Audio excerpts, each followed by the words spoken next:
Está começando mais um episódio do Repercuta Podcast. Eu sou Jade Tavares, você é muito bem-vindo, muito bem-vinda. Cada vez mais para a gente crescer nessa comunidade dos tambores, peles e baquetas, contando várias histórias. Você que me acompanha já sabe, me acompanha aqui no YouTube e também nas plataformas de audiocast. Você que também segue o Repercuta lá no Instagram, onde eu deixo os spoilers, né? Eu adianto o que é que vem aí nessa jornada do Repercuta Podcast. E eu estou falando isso porque você que me acompanha nas redes sociais, você viu que eu deixei uma pista lá, gravação, estamos em junho de 2026, na altura de gravação desse episódio, eu deixei lá o spoiler, gravação com Kleber Mafra, da Quera Tambores, dentro dessa série de empreendedorismo aqui no Repercuta, para trocar essa ideia com artistas custom também. É o exemplo do Kleber. Muito bem-vindo, Kleber, ao Repercuta, cara. Obrigado, Jade. Eu que agradeço aí a oportunidade de estar aqui participando desse podcast para mostrar um pouco do nosso trabalho. Massa. Enfim, Kleber, muita coisa para falar. Eu sou do tipo que dou aquela estudada. Em off a gente vinha conversando aqui, eu dei aquela maratonada no Instagram. E para quem não conhece a Quera Tambores, o Kleber vai apresentar muito melhor do que eu, mas é uma empresa, uma marca de tambores, de caixas, ele vai explicar muito melhor, mais especializado em ligas metálicas. Kleber, eu sempre pergunto antes do empreendedorismo, que é uma história para a gente contar, mas tem uma história antes que são a história das pessoas que constroem, né? Tudo isso. Então, assim, o teu histórico antes, velho, né, enquanto músico mesmo, até chegar à Quera, né? Como é que vem isso antes, o teu histórico, velho? Então, a Quera, né, enfim, a Quera Tambores surgiu justamente da necessidade aí, né, eu como músico de ter acesso a algum tipo de instrumento específico, né, nesse caso específico as caixas, né, que é basicamente a grande paixão de todo baterista, né. Então, assim, eu sou baterista há mais de 30 anos, né? Então a gente está aqui no Planalto Norte Catarinense, né? E é uma região assim de muita indústria, né? Então eu sempre atuei tocando, né? Mas nunca de forma profissional. Então sempre paralelo com a música eu tenho minha carreira profissional, né?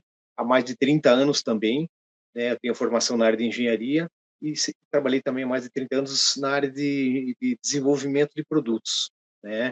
Sempre trabalhando com empresas moveleiras e também metalurgia, né? E aí a união dessas duas áreas de conhecimento, né? Eu juntei essas duas áreas para realmente começar a brincar com construção de cascos, né? Então já faz uns 8 anos atrás eu comecei a brincar com fazer alguns cascos para mim, né?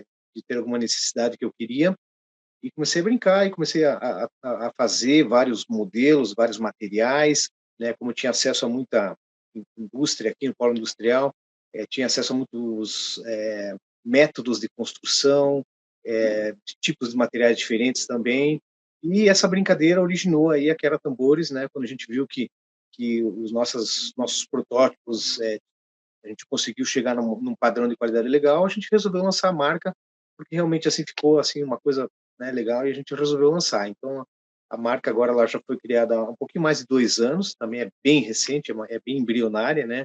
A gente está ainda toda hora fazendo protótipos e testando os novos materiais e novos acabamentos, né? E como você falou, realmente a gente quis focar no início aí realmente na exploração de ligas metálicas realmente para caixas, né? Seguindo uma tendência também assim que a gente tem acompanhado no mercado mundial, né? Principalmente ligas metálicas de espessura mais grossas, né? Então a Quera Tambores começou seus trabalhos lá com aço inoxidável, né? Que é o famoso inox, né? Aí depois a gente partiu para o latão, chegando no alumínio e por último e não menos importante o aço carbono, né? Então são basicamente esses 4 materiais aí que a gente brincou ao longo desse tempo todo e que a gente acaba oferecendo para o pessoal. Maravilha. Agora, Cláudio, a gente vai detalhar um pouco os materiais, um pouco dessa jornada aí, né? Esses pouco mais de 2 anos, você falou, você descreveu, né? Mas o Cláudio é baterista.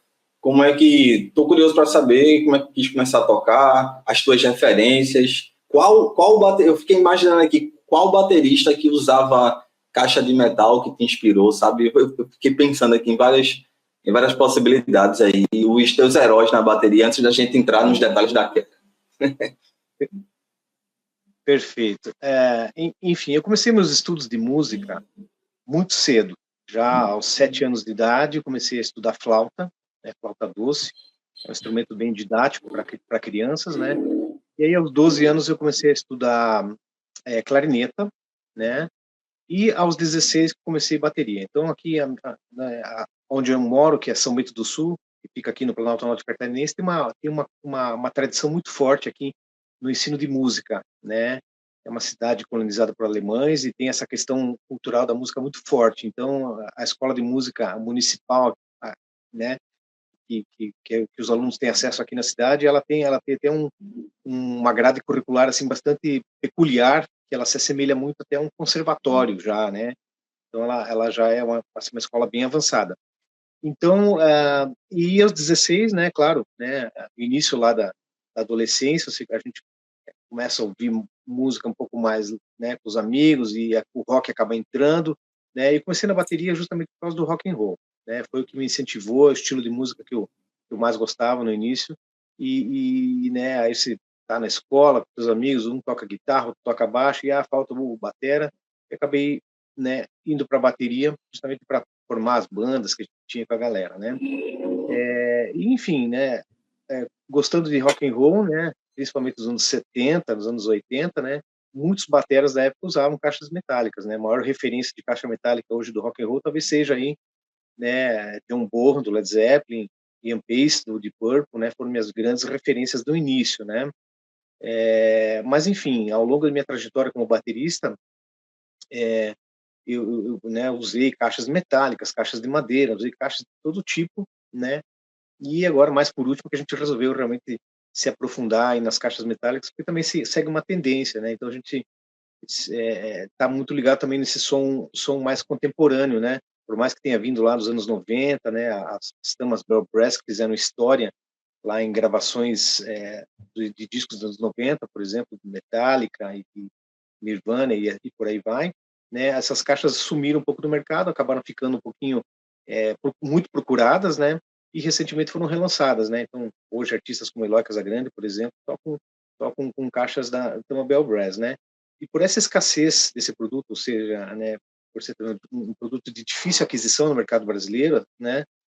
São caixas assim de valor bem elevado, por isso que nos incentivou também a queda de procurar trazer alguma alternativa, né? Claro que não, né, logicamente não para substituir nem para comparar, mas algum tipo de construção que chegasse pelo menos perto do que essas caixas emblemáticas trazem, né? Então essa foi a missão que a gente procurou, pelo menos todo o nosso desenvolvimento foi focado nisso, né? Trazer caixas metálicas de casco um pouco mais grosso para ter aquela projeção, aquele diferencial de som que tinha lá nos anos 90 e que voltaram agora à tona nesses últimos anos aí. Massa. Eu fiquei pensando aqui, você já experimenta e desenvolve as caixas, né? Já desde 2018, né? Eu fiquei pensando no início ali. Primeiro, você fez para você mesmo, você começou esse padrão de qualidade, digamos assim, que está em andamento, né? Ainda, né? Acredito. Começou contigo mesmo, tu contou com algumas equipes, alguns amigos que testaram também junto, tu ofereceu para alguém experimentar e tal. Como é que aconteceu esse iniciozinho da Quero? Então, apesar daqui da minha cidade ter uma tradição musical muito forte, né, a galera do rock and roll acaba que, né, enfim, a gente tem uma tradição muito de música clássica, música erudita, né, orquestras de câmara. Eu, como clarinetista, participo de orquestras e tal. Mas a galera do rock, assim, né, a gente não tinha muita informação e muito acesso e até muitos parceiros, vou dizer, né. Então eu comecei sozinho, né, comecei sozinho, e o que a primeira caixa que serviu de referência para eu começar a brincar com cascos, né, foi uma Peer Free Floating com casco de latão, né? Então adquiri uma caixa usada, né? Há muito tempo atrás, já há uns 10 anos, e essa Peer Free Floating ela tem um advento legal, né? Que você solta as peles de cima e você consegue soltar o casco, né? Então ali eu vi que, poxa, eu poderia estar trocando o casco e buscando outras sonoridades, né, sem precisar comprar uma segunda caixa, você utilizando o mesmo chassi e tudo mais. Então ela foi um grande laboratório, porque essa caixa me abriu também os horizontes para o material de latão, né? Foi a minha primeira caixa de latão que eu tive, eu gostei muito da sonoridade, achei muito legal, né? E também pelo fato de eu poder brincar, né? De só tirar a pele de cima e estar brincando. E como eu estava, né, realmente trabalhando com desenvolvimento de produtos, eu tinha um pouco acesso a materiais, né? Então eu desenvolvi, o meu primeiro material que eu fiz com uma caixa free floating foi cascos de jatobá. E quando eu comecei a desenvolver os cascos, aí sim fui buscar uma ajuda externa, né, para confeccionar. Então o primeiro luthier que me ajudou foi o Tobias Mazoc, né? E eu tinha madeira aqui, que era uma madeira de jatobá, de uma empresa que eu trabalhava, uma madeira de primeira qualidade, e aí falei com o Tobias e mandei essa madeira para ele fazer o casco seguindo as minhas especificações de espessura e de altura e tudo mais, que era um casco para colocar na free floating, né, da Pier, né? E aquela brincadeira deu certo, o Tobias fez para mim, o casco ficou maravilhoso, é um casco que eu tenho até hoje, né, ainda uso. E aí eu comecei também a buscar, né, busquei um luthier que fazia um casco em acrílico, né, e aí eu comecei a ver que eu poderia também estar fazendo os cascos, né? Então eu me deparei com uma chapa de alumínio lá na empresa onde eu trabalhava, era uma chapa de 3 milímetros. Eu falei, cara, free floating com aro de alumínio, com alumínio de 3 milímetros é bem o que o Tico Torres tinha, a caixa signature do Tico Torres, né? Então falei, cara, vou fazer a versão Tico Torres, né? E peguei aquela chapa de alumínio e tal, a gente conformou, né, fizemos a emenda e tal, e também um casco que eu tenho até hoje, né, e aí então, e aí depois, né, teve também um outro luthier que me ajudou a desenvolver alguns cascos, o Laércio Escaleira, né, o gaúcho, né, ele fez um casco de araucária maciça para mim, né, cheguei a fazer algumas coisas também de casco sem emenda, né, me deparei na casa do meu cunhado, lá tinha uma árvore caída, que era um cedro, né? E o cedro é uma madeira muito boa para fazer casco. E eu falei assim, me dá um pedaço dessa madeira. Ele falou, não, pode levar. Aí eu levei a madeira, sequei ela, tratei, e aí a gente torneou, né? Fez aquele famoso casco sem emenda, né? Então dali eu tirei também alguns cascos para explorar um pouquinho, né? Achei que o resultado ficou muito legal, mas ele acaba tendo muito desperdício, né? E tal, né?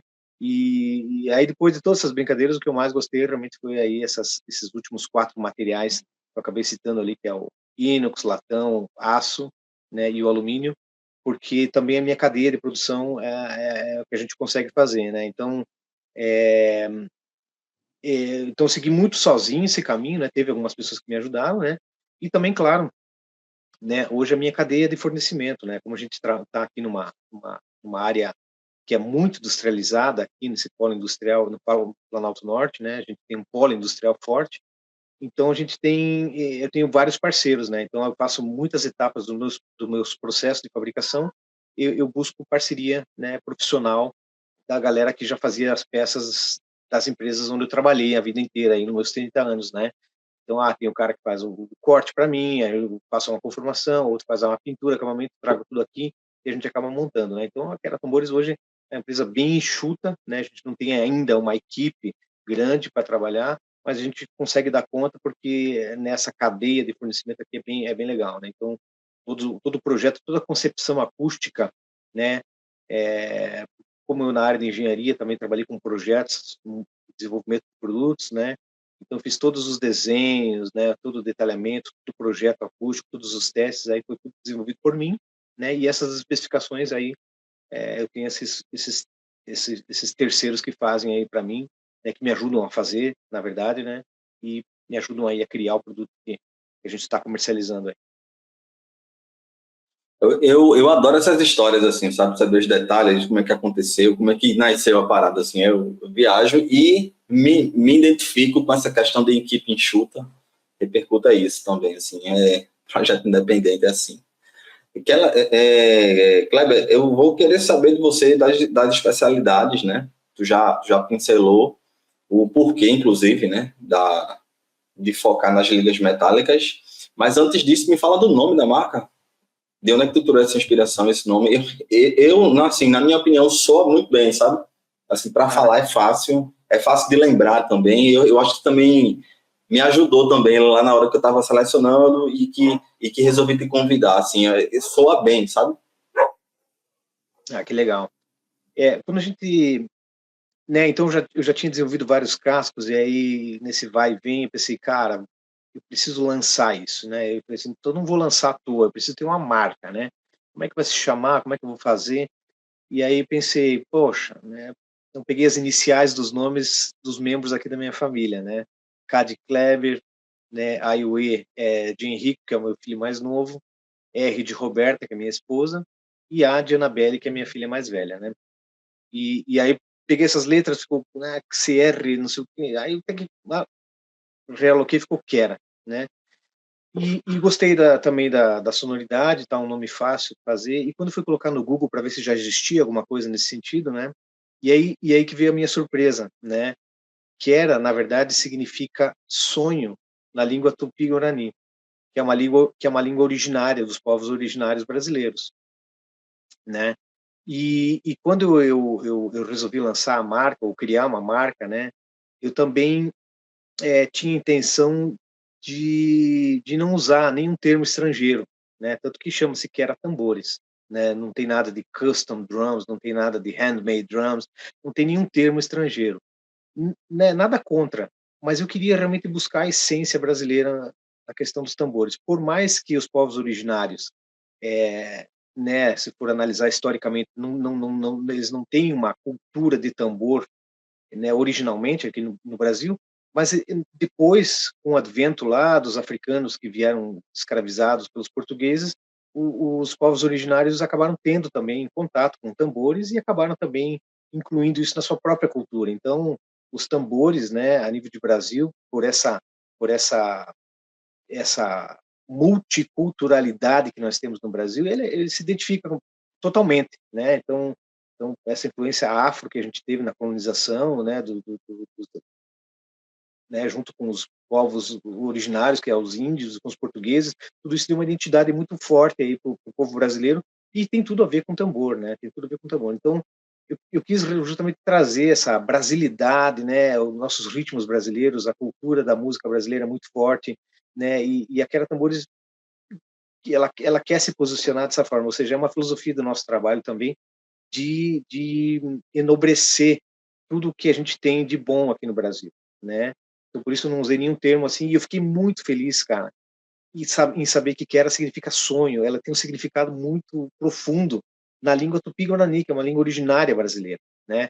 Então, assim, casou, e foi coincidência, viu? Foi coincidência, porque ela começou com os nomes aqui de casa, né, e coincidiu nesse significado aí tão profundo aí, super embasado na cultura brasileira.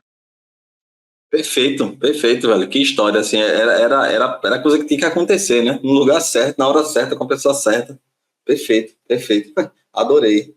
E passei a gostar até mais agora, ainda mais agora do nome. Agora, Kleber, tu falou aí, né? Para a gente falar um pouco dos produtos em si, detalhes e especialidades. Tu falasse aí de um casco de alumínio que marcou para você lá no início, né? E hoje temos aí latão, inox, aço, né, em si, e alumínio. Como é que foi para tu trabalhar com cada material desse? Se aconteceu simultaneamente, ou se foi... Como é que rolou para você, assim, para tu chegar nesse cardápio, digamos assim? Foi com testes? Algum material foi mais rápido? Já estava na cara que tu ia usar? Rolou algum que tu foi fazer um teste, não estava muito botando fé, mas rolou alguma coisa desse tipo? Sim. Enfim, o alumínio na construção de caixas já é bem conhecido, né? As próprias caixas do Led Zeppelin, por exemplo, é um cascos de alumínio, né? Da Ludwig, lá, modelo 402. E, né, e foi por acaso que, na verdade, eu me deparei em um certo momento lá com uma sobra de material, né? Eu estava trabalhando num projeto que estava usando chapa de alumínio de 3 milímetros e sobrou um material, e aí eu pedi pro meu diretor na época, né, vai descartar isso aqui, posso usar? Ele falou, não, pode usar, não tem problema.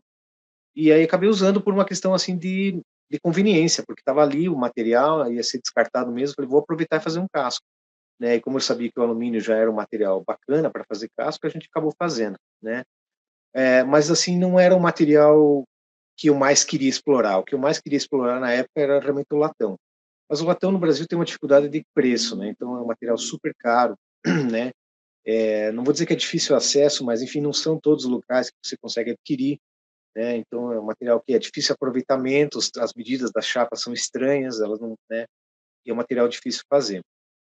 E depois que a gente formatou a Kera Tambores, que a gente chegou na versão do casco com furação, né? Porque até então eu estava brincando com free floating, que é só casco conformado, né?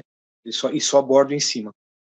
E quando a gente fez o projeto né, quando a gente desenvolveu todos os acessórios, né, qual é o automático que a gente vai usar, qual é né, a canoa e todos os acessórios, aí eu fiz todo o projeto da peça furada, mas eu precisava prototipar e a gente não tinha muita grana, né, muita grana sobrando para ficar torrando aí, em fazer milhares de protótipos até acertar um.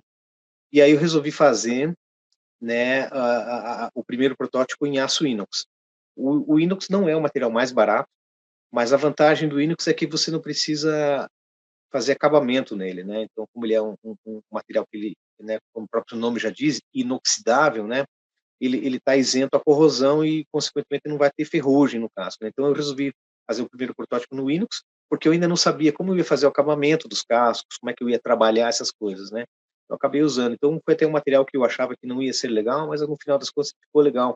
Ele tem uma certa estridência controlada, né? O visual dele é muito bonito, ele tem bastante peso e bastante projeção. De uma forma geral, todos os materiais que a gente explorou, né, no 3 milímetros, eles têm características similares, né? Porque o 3 milímetros ele oferece uma pegada diferente de caixa de metal, né? Então, né, só para resgatar um pouquinho as informações, até então, né, o mercado de caixas de metal, vamos lá, nos anos 90, que foi quando eu comecei a tocar bateria, no Brasil não tinha muita alternativa, né? Tinha aquelas caixas da Pure, por exemplo, do Pure Export, né? Uma caixa que vinha junto no kit, que era uma 14 por 6,5, com 8 afinações, casco fino, né, de 1.2. Então essa era a referência de casco metálico que a gente tinha, né? Dificilmente naquela época a gente via Ludwig, ou a gente via caixas mais top de linha, eram essas caixas intermediárias da Pure mesmo. E elas, né, por ter 8 afinações e tal, elas eram caixas assim bastante estridentes, né? De um pouco assim difícil de controlar, difícil equalizar e tudo mais, né? Então esse estigma acabou ficando também no público, né? E quando a gente trouxe caixas com cascos mais grossos, a gente vê que na verdade assim toda essa estridência de som a gente consegue muito bem controlar com a espessura, né? E de quebra a gente acaba ganhando uma profundidade, um timbre, realmente uma pegada diferente, né? E o último material que a gente explorou, né, nessa brincadeira, né, o latão nem se fala porque era o material que eu já queria desde o começo, né? Então depois que a gente acertou toda a geometria do casco, né, aí eu falei assim, não, agora a gente pode investir realmente numa aquisição do latão porque realmente era caro, a gente não sabia se ia funcionar, tanto que eu descartei algumas peças no início, né? A gente faz e fica muito grande, fica muito pequeno, a furação não dá certo. A gente acabou descartando algumas peças até que chegou no formato legal, opa, agora funcionou, o projeto está feito, agora vamos fazer as peças em latão, né? Então a primeira caixa de latão que a gente fez ainda é uma peça que está comigo, é um protótipo número 1, né? E o latão não tem nem muito o que dizer, né? O latão é uma peça, assim, ele funciona para vários instrumentos, né?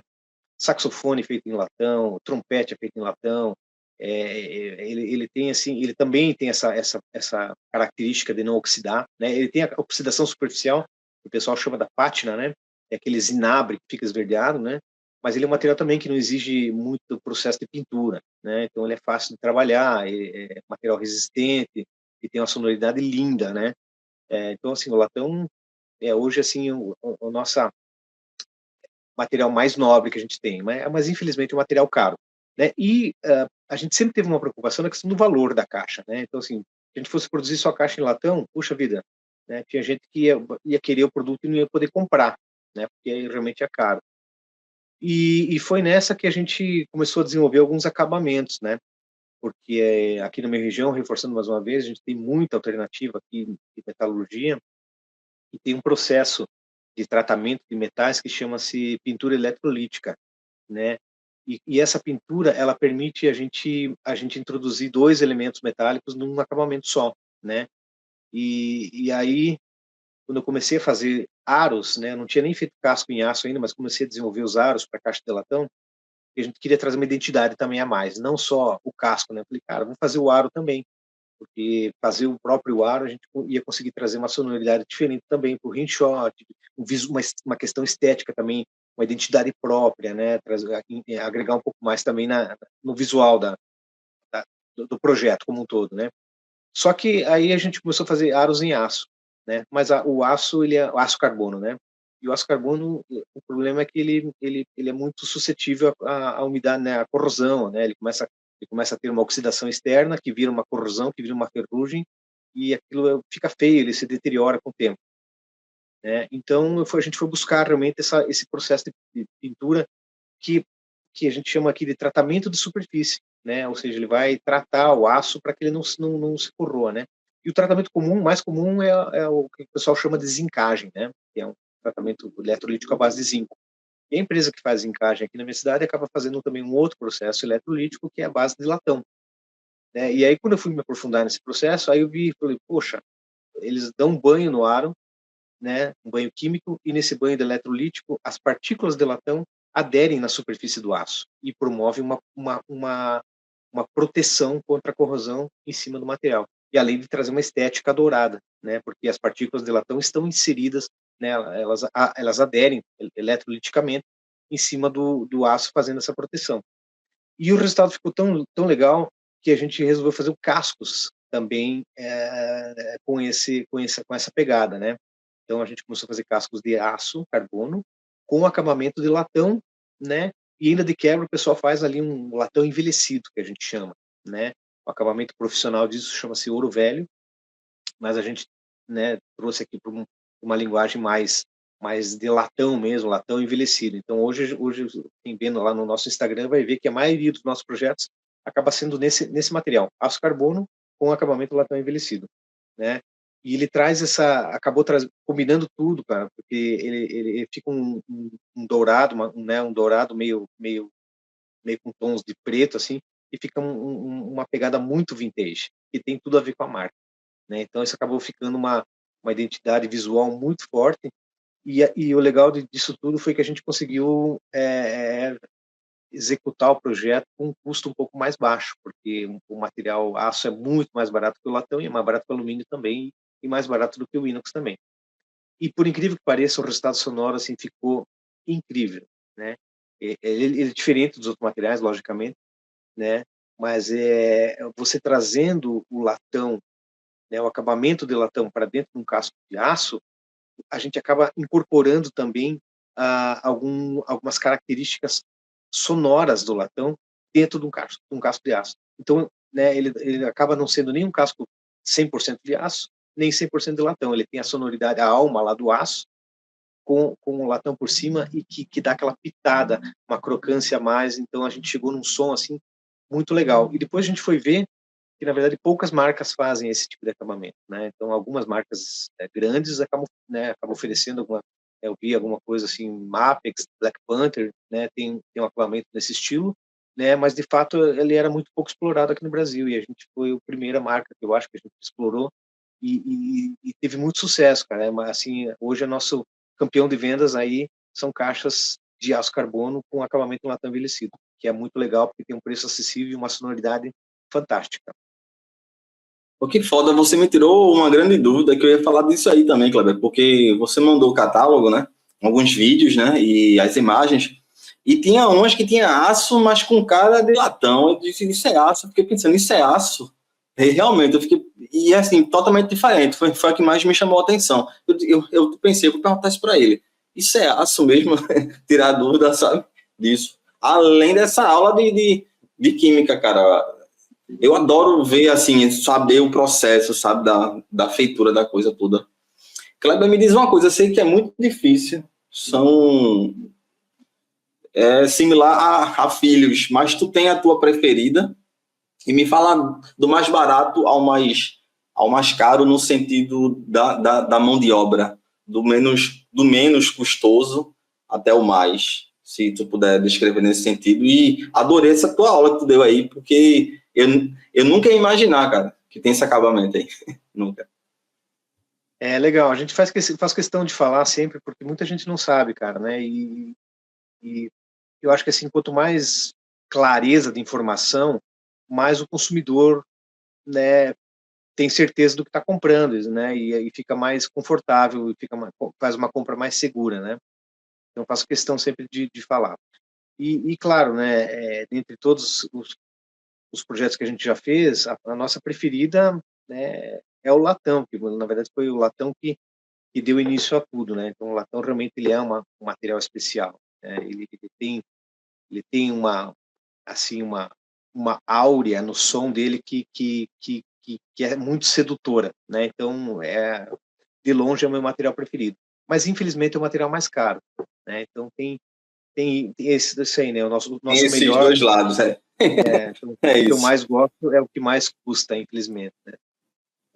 Eu nunca toquei em latão, eu toquei em aço carbono. Eu tô nessas pequenas jornadas assim, nas caixas de aço, devagarinho, né? Que eu custo, mas toquei em aço carbono, em alumínio também gostei, mas em latão nunca toquei não. É.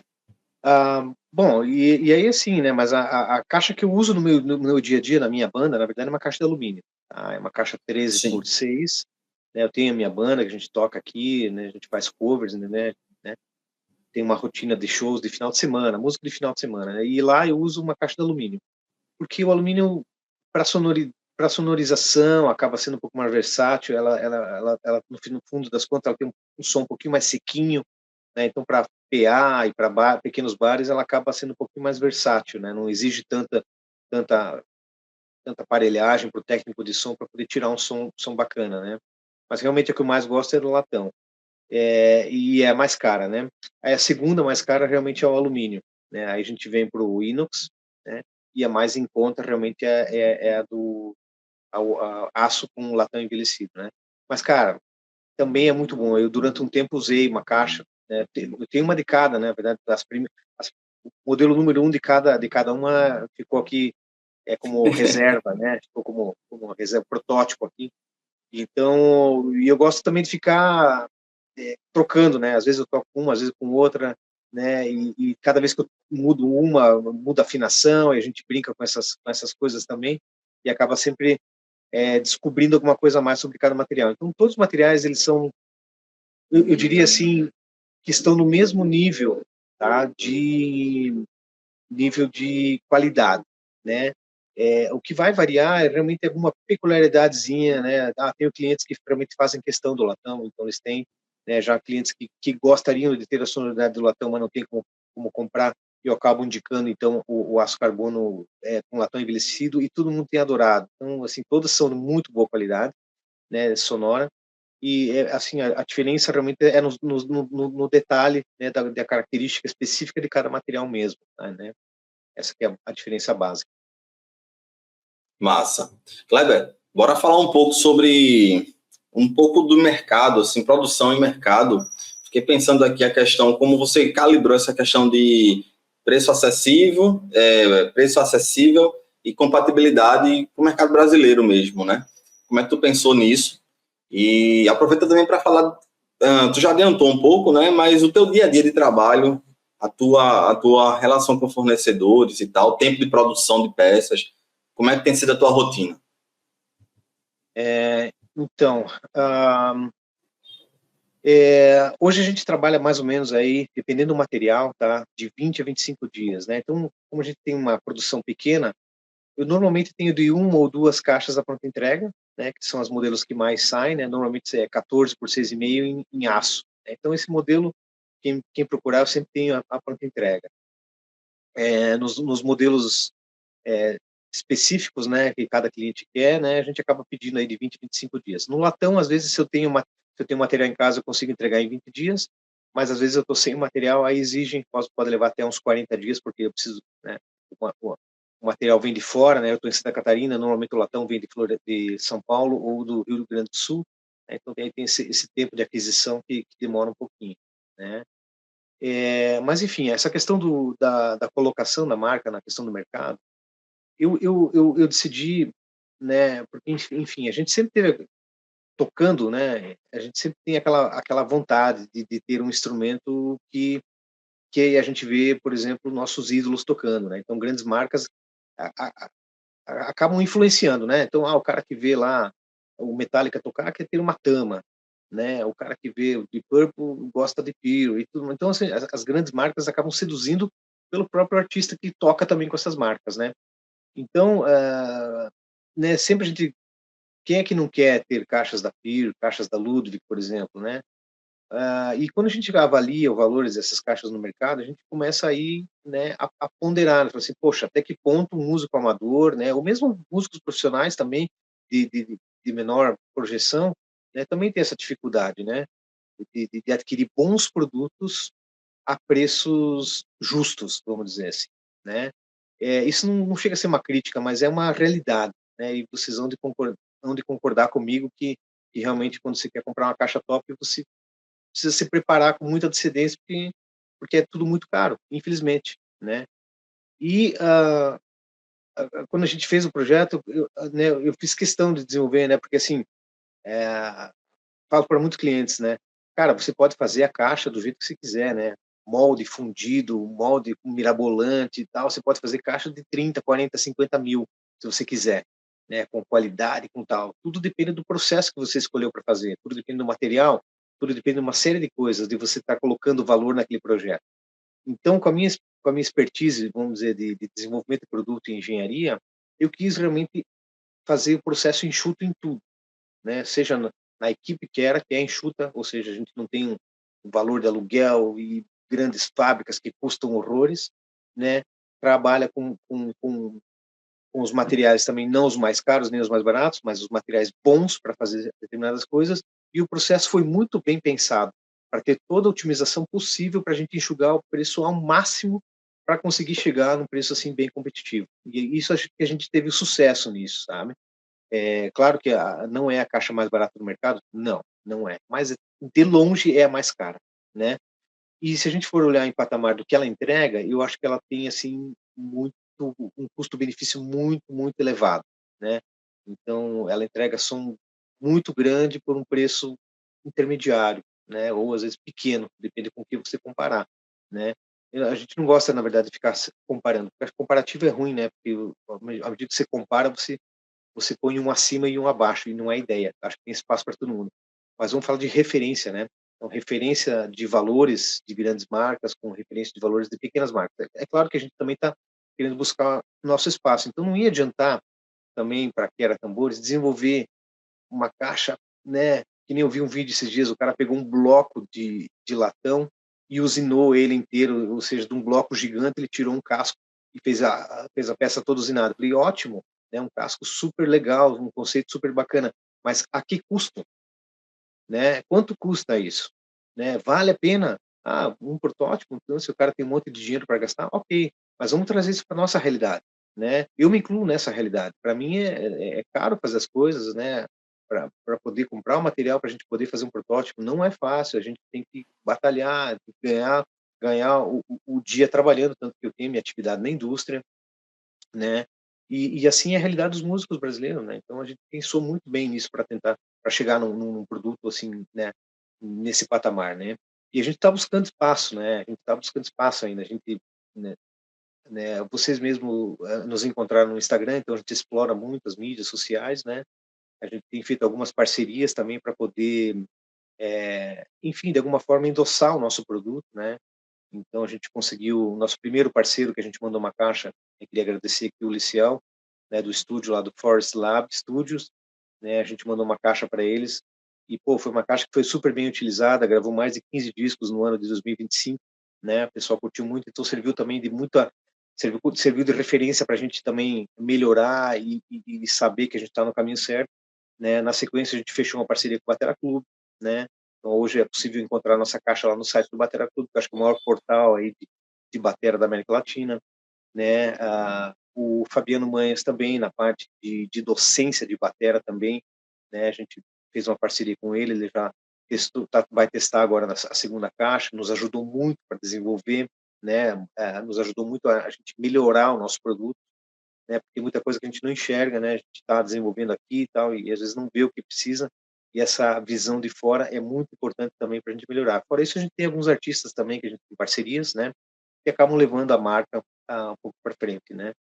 mas assim, a gente não tem ainda grandes estruturas para ter grandes parcerias, né? Então a gente meio que seleciona o que tem a ver com a marca e o que a gente acha que dá resultado. E a gente tem tido muito sucesso nas nossas escolhas aí, né? Por isso, né, o agradecimento aí ao Forest Lab Studios, ao Batera Clube, ao Fabiano Manhas, né, por essa parceria, esse desenvolvimento em conjunto.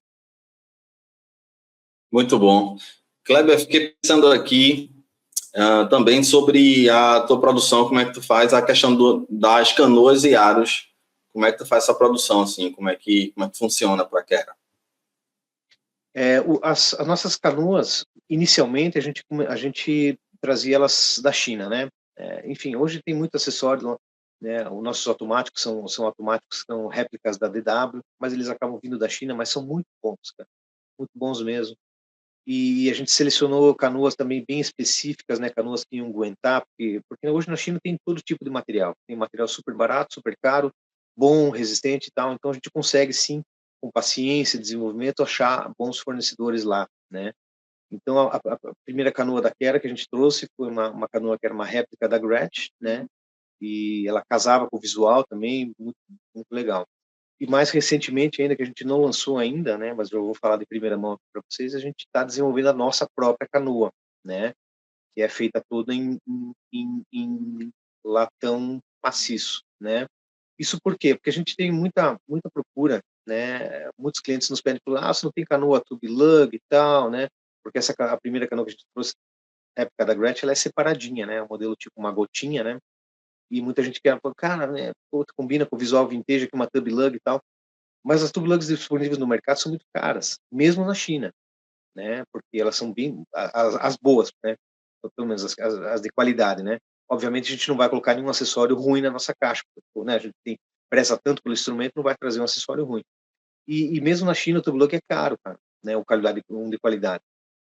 E aí a gente começou a desenvolver, falou, cara, o pessoal tá pedindo tubulug e tal, poxa, dá para fazer de latão, dá para fazer. Aí a gente desenhou, né? Então eu fiz o projeto, a gente foi desenvolvendo o fornecedor, fizemos protótipos, desenvolvemos o custo e tal, e a gente chegou assim num produto que tá bem legal. Não lançou ainda, quem procuraram no Instagram não vai ter ainda, tá? Mas é bem possível que dentro de uma ou 2 semanas a gente já lance fotos lá desse produto e a gente vai tentar direcionar, né, a comercialização para essas canoas que são realmente feitas por nós. Então elas vão ajudar, né, em fortificar a identidade da marca, que afinal de contas é feito por nós e vai ficar muito bonitas e também uma qualidade superior, né? Ou seja, são melhores do que canoas injetadas aí de qualquer outra marca, né? Uma canoa de latão maciço, fora que vai agregar um pouco na reverberação, porque todos os acessórios no casco acabam ajudando a reverberação. O casco vibra, né? O casco, né, a partir do momento que você toca, todo ele vibra, e aí se você tem acessório ruim, você vai ter uma reverberação de um acessório ruim, né? Se tem um acessório mais refinado, você acaba agregando também no som da caixa, por incrível que pareça, mas sim, né? É bem sutil a diferença, mas ele acaba, sim, é, trazendo também uma melhoria acústica no produto, né?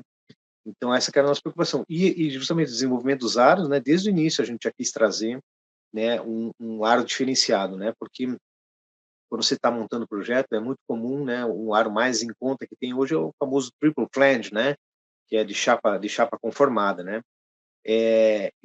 Assim, para batera, triple flange, ok, tudo certo.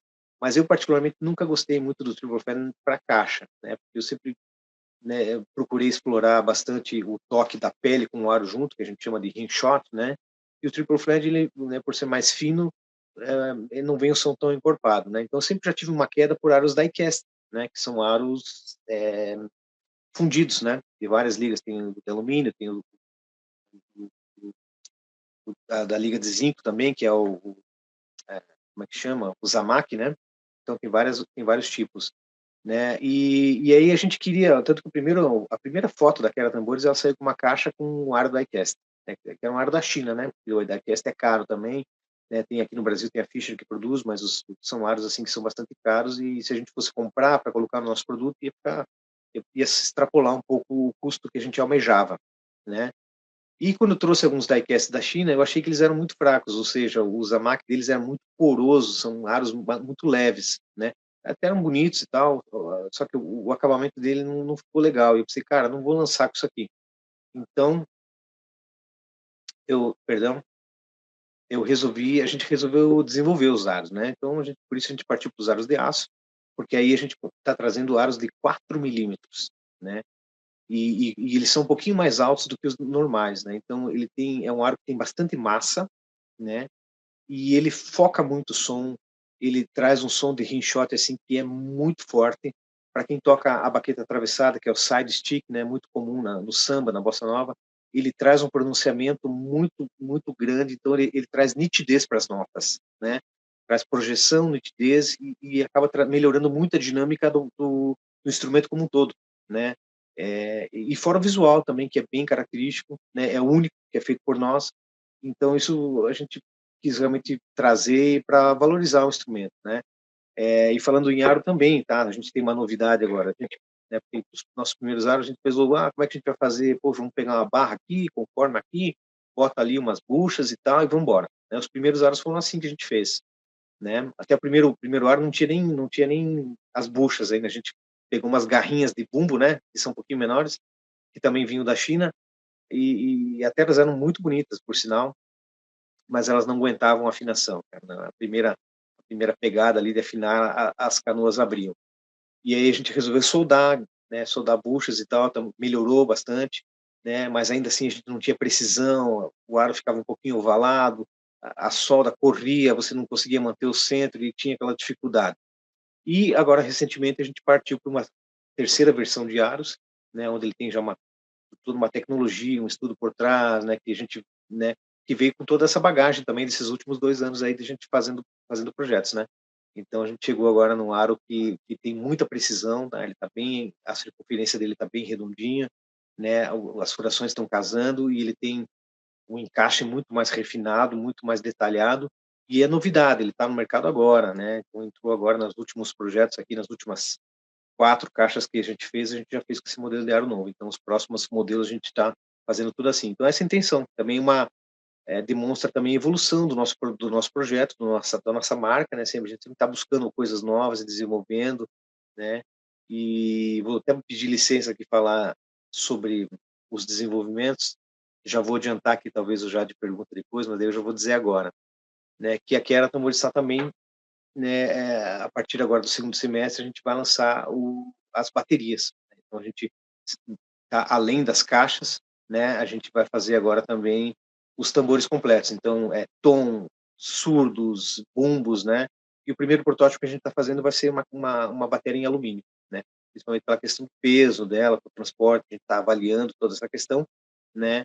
Mas quem ficar ligado no nosso Instagram aqui nas próximas semanas, possivelmente já vai ver alguma foto, a gente vai fazer gravação também de qualidade, levar essa bateria para um estúdio, fazer uma captação, né, bem legal.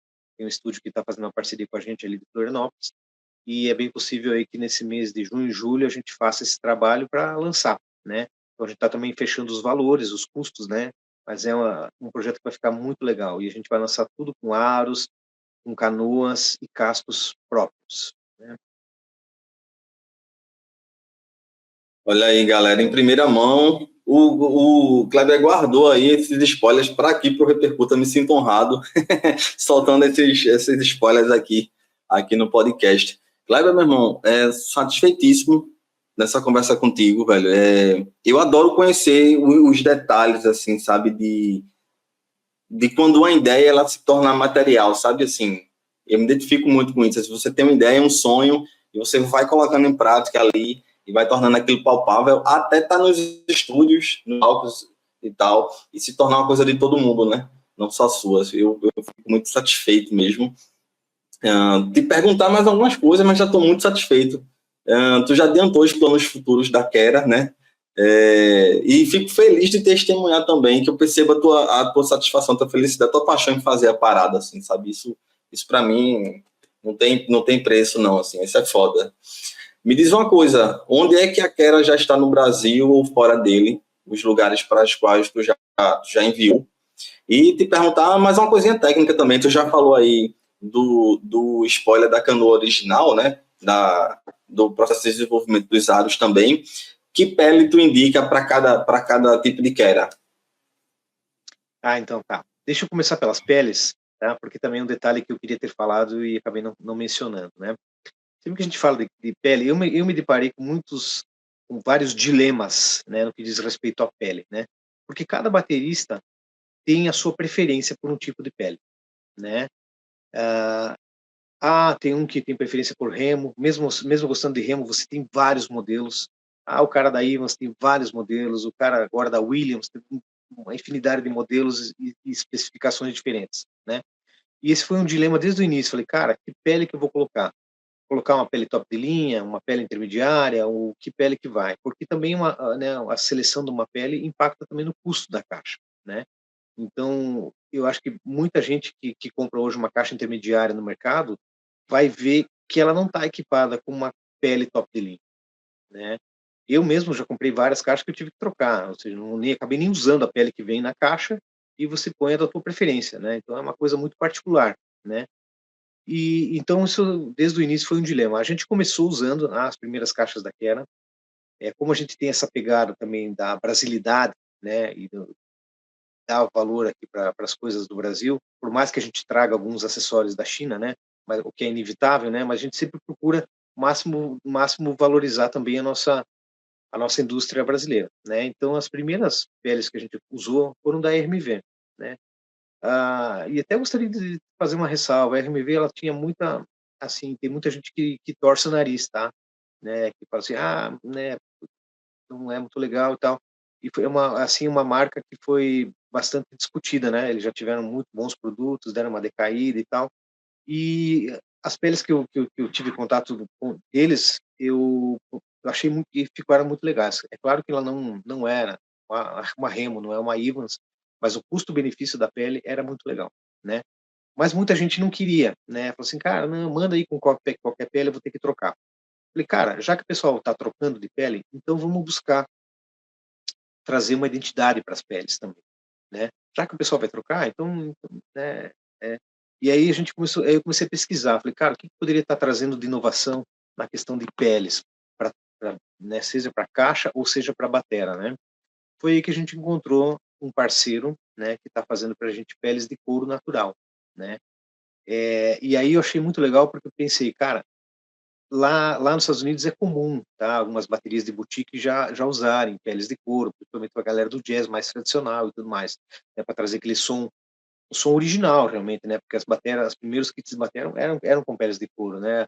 O desenvolvimento de peles sintéticas foi realmente para aumentar a durabilidade e para atender demanda de produção, né? Demanda de consumo também, né? Mas desde o início as peles sintéticas procuravam imitar o som de uma pele natural de couro, né? Então, por que não trazer a ideia original à tona de novo, né? E, por sorte, a gente conseguiu fazer isso, né? Hoje nós temos um parceiro que faz as peles para a gente, né? São peles produzidas no Brasil, com exclusividade, né? São assim, peles de couro animal, e elas trazem uma característica muito legal. Então, assim, não vou dizer que ela é melhor ou pior do que uma pele sintética, simplesmente é uma pele diferente. Como o nosso projeto tem muito diferencial, né, não vou dizer que é um projeto diferente, mas é um projeto que trouxe muitas inovações, muita diferenciação, o advento dessa pele veio assim, casou muito com o nosso projeto, além também da pegada vintage, que é desde o começo nosso acabamento, nosso aro, agora nossas canoas e também as peles, né? Claro que não é a Kera que produz, mas assim uma pele exclusiva nossa, né? Tanto que se olhar, nenhuma marca brasileira oferece o que a gente traz hoje em questão, né? E aí de quebra a gente já conseguiu também desenvolver as peles resposta com essa mesma empresa, né? E são peles sintéticas, né? Então a gente oferece a batedeira de couro natural e a resposta pele sintética de muito boa qualidade também, né? E com valor assim, um custo-benefício extraordinário, né? Então quem adquirir nossos produtos vai ter assim exclusividade nas peles, uma sonoridade muito legal e claro, né? Se não gostar das peles, troca pela da sua preferência. Às vezes tem baterias que tem patrocínio de marcas e tal. Mas, enfim, como já é uma realidade você estar sempre trocando de pele, então, poxa, né, vamos trazer uma pele de couro, porque se o cara gostar também é um diferencial, né? Ou, enfim, o cara, né, no meu dia a dia não vou usar, mas tira e guarda. O dia que for fazer uma gravação específica, o dia que for tocar um diazinho, né, você tem condição de colocar, deixa umas peles reservas e a gente tem, além disso, né, a gente vai oferecer também peles sobressalentes, né, venda de pele avulsa, danificou uma, troca, ou o cara não pode comprar o kit inteiro agora, né? Eu já tive vários clientes orçando somente aros, orçando somente peles, então também é uma proposta aí da marca de a gente poder também vender acessórios aí para quem quer, né? Então hoje é normal a gente vender par de aros, vender kit de peles, né? Sobre a tua outra pergunta, então, já de ali, hoje, cara, a gente está, graças a Deus, a gente tem atendido o público do Brasil inteiro, né? Nós temos caixas nossas aí no no estado, né, a gente está representado em todas as regiões, tá? Na região norte, na região nordeste, na região sudeste, no sul, né? Então, graças a Deus, a gente conseguiu tá em todos, não vou dizer todos os estados, mas por enquanto todas as regiões a gente conseguiu estar, né? E inclusive, né, a gente já fez vendas também para os Estados Unidos e para o Canadá, né? Então, são dois países que a gente também, com muito orgulho, a gente conseguiu chegar, né? São dois brasileiros, né? Um brasileiro que mora nos Estados Unidos, que tem um estúdio lá, que tem uma caixa nossa, e um outro brasileiro que é professor e mora no Canadá, e ele veio para cá e viu um ex-aluno dele tocando com a caixa, que é o Lucas, né? Também um parceiro nosso, e ele gostou muito e comprou e levou a caixa para lá, né? Então, claro, é difícil fazer um marketing lá fora, mas através desses brasileiros, né? Quem sabe a gente está chegando lá, e por que não? A gente tem disponibilidade para mandar para o mundo inteiro, né? Coloca no correio e vai. Hoje, recebimento de pagamento internacional é fácil também, tem aplicativo para isso, né? E a gente quer, né? Mas basicamente hoje o que a gente explora de marketing é no Brasil, né? Eu já havia feito algum marketing na América Latina, né? Principalmente aqui Argentina, Uruguai, mas para esses países ainda é difícil a questão da conversão, né? Porque, né, ainda assim a caixa quero não é uma caixa extremamente cara, mas convertendo em dólar ali para vender para a Argentina, por exemplo, às vezes o cara pensa duas vezes. Então já tive muita consulta, né, para muito orçamento para esses países aí, Uruguai, Chile, Argentina, mas a gente acabou ainda não efetivando, mas a gente vai chegar lá, a gente vai chegar lá. Mas o importante é que a gente tenha essa determinação e esse alcance a nível mundial, né? Lembrando também que lá no estúdio do Licião, né, a banda do Gessé, que é uma banda que é uma banda alemã, né, o Gessé veio gravar um disco no estúdio do Licião, e ele trouxe a banda lá da Alemanha, e o baterista lá, né, acabou escolhendo a caixa que era para gravar o disco dele. Então assim, ficou ficando conhecida também na Alemanha, né, mas não está lá ainda, né? Mas ele já sabe que a Quera existe lá, pelo menos. Mas tá chegando, tá chegando. Muito feliz, feliz. Viva a Quera Tambores. Kleber, muito obrigado por ter aceitado o convite, cara. Fico muito feliz de contar essa história. História que tá em andamento, né? A jornada tá seguindo e eu fico feliz de registrar aqui esse momento nosso aqui. Estamos em 2026 e com certeza vem muita coisa pela frente. Tu já passou muita coisa, muito spoiler aqui, muita notícia pra gente. Deixa os contatos da Quera aqui para quem quiser entrar em contato, Kleber, conhecer melhor. Eu vou deixar na descrição aqui do episódio, já tá, galera, aqui na descrição do episódio, os contatos da Quera para tu conhecer. Encomenda a tua caixa, encomenda teu tambor, ou espera um pouquinho para sair agora, segundo semestre, o teu set completo. Kleber, satisfeitíssimo de receber aqui, muito honrado, meu irmão. O que precisar, essas novidades que vem aí, me marca também, manda para a gente aqui para fazer collab, para divulgar. E pode contar comigo, meu irmão. Muito obrigado por tudo. E deixa um recado final aí para a galera, tá? Enfim, para nós é um grande orgulho participar, né, desse podcast do Repercuta. A gente fica muito grato com o convite, né, e ter, né, por você ceder nesse espaço para a gente mostrar um pouco mais do nosso projeto. Eu acho que isso é muito importante. Então, é uma atitude louvável também que vocês têm aí. A gente fica muito, mas muito honrado mesmo pelo convite. E foi um prazer aí para a gente ter esse momento de conversa. Como você mesmo falou, eu tenho muita paixão no projeto, né? Então, eu tento trazer isso para fora também. Eu acho que isso acaba vendendo também o produto, né? E com certeza, a gente só está no início, são 2 anos aí de trabalho que a Quera está fazendo, né? Assim como a Repercuta está crescendo, a Quera também está crescendo, a gente está buscando espaço, vamos trazer bastante novidade no segundo semestre, e, né, fiquem ligados no nosso Instagram, né? Só uma dica para quem nos procura no Instagram, existem 2 páginas da Quera Tambores lá, mas sigam a que diz Quera Tambores Oficial, né?